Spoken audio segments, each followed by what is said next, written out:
अगर आप अभी डीजे श्रवण ऑफिशियल चैनल को सब्सक्राइब करते हैं तो और साथ में बेल आइकन को जरूर दबा दें।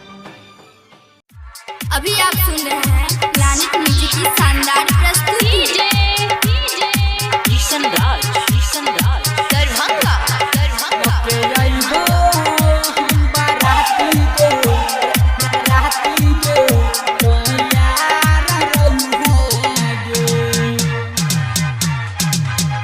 लके अइबो हम बाराती गे तैयार रही है गे।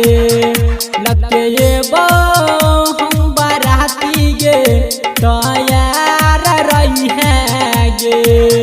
मेहंदी लगई है पूरा सजई है अपना सहेली संगे ठार रही है गे।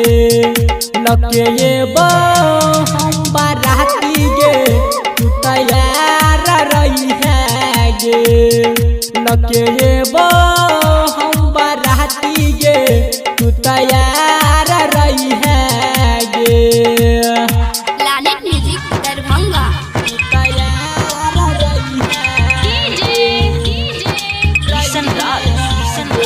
दरभंगा। लके अइबो हम बाराती गे तैयार रही है गे। हाँ हमहु मनबौ तोहरा गे सुना दुल्हे राजा।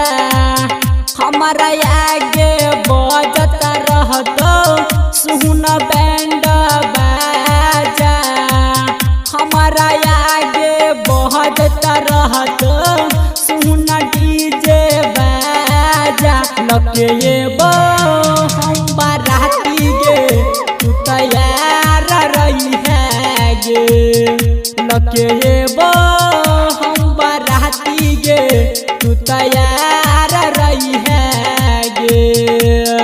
Planet music Darbhanga. तू तैयार रही है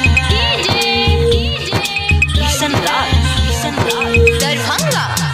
लके अइबो हम बाराती गे तैयार रही है गे। हाँ हमारे दिहाल सुन गे जानू तेरी है तू सारी। लहके अइबो हे बाला सुन बलोर गारी। लहके अइबो रहमन जी बाला सुन बलोर गारी। लके अइबो हम बाराती गे तू तैयार रही है गे। लके अइबो हम बाराती गे तू तैयार रही है गे।